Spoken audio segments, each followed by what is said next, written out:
Harmonia, on parle de l'IN, donc de l'intelligence naturelle. De par des recherches, de par des peuples indigènes, de par d'autres visions pluridisciplinaires, eh bien on a pu constater que la nature est intelligente. Il y a une intelligence qui est à l'œuvre pour réorganiser des écosystèmes. Il y a une intelligence qui se développe pour rééquilibrer le sol. Et puis les plantes qui vont se développer avec des gradients de croissance qui permettent de préserver en fait la nature en permanence. C'est tellement vrai que les ronces en général sont sur les abords de forêt et avancent un peu comme des vagues et permettent de préserver les graines qui seront dispersées par les oiseaux qui vont donner les futurs arbres. Ainsi par les ronces, ils seront protégés des chevreuils et autres herbivores qui auraient pu les couper trop jeunes. On peut voir par exemple avec les plantes bioindicatrices de façon très nette qu'est-ce qu'un sol va indiquer. Un pissenlit, en général, se trouve sur des terrains où il y a des vaches qui ont pu pâturer de façon assez importante. On est sur un rapport carbone-azote en fait, qui peut être déséquilibré. Le pissenlit va permettre de digérer en fait, ce qui est annexé et que le sol ne peut plus assez assimiler. Un autre exemple peut-être les pâquerettes qui parfois couvrent des sols et indiquent peut-être après des pluies acides ou des cultures particulières, qu'il y a beaucoup trop de calcaire dans le sol en fait, et donc elle vient là pour rééquilibrer, absorber une partie qui serait trop importante pour la majorité des autres plantes. Donc cette intelligence de la nature, on trouve vraiment intéressant de s'y réintégrer, de réécouter en fait, pour comprendre et aller avec la nature et d'arrêter le système qui est contre ou hyper contrôlant de la nature, qui est performant mais peu durable en fait.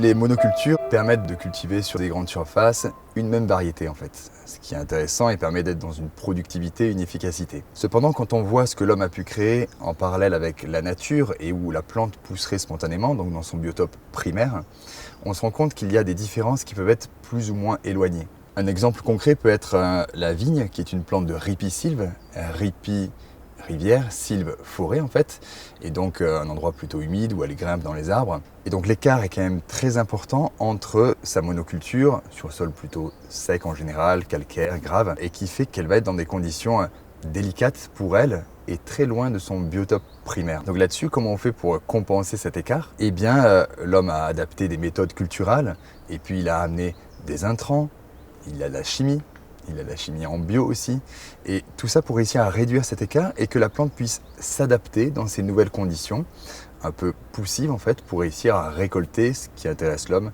là le raisin en l'occurrence.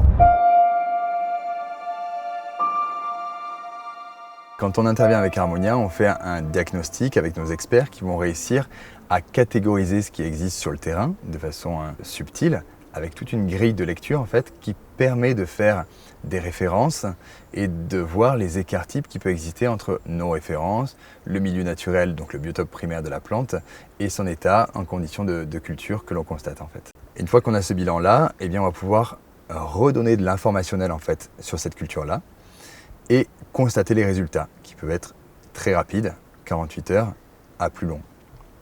On constate ces résultats sur la plante en direct, sur sa croissance, sur sa qualité, sur les parasites, maladies qui peuvent exister et sur les plantes bioindicatrices également qui vont nous indiquer comment réagit le sol et qu'est-ce qui se passe concrètement sur ce terrain et sur cette culture et voir la tendance qu'elle est en train de prendre avec ces rectifications qui ont été faites d'un point de vue informationnel plus subtil.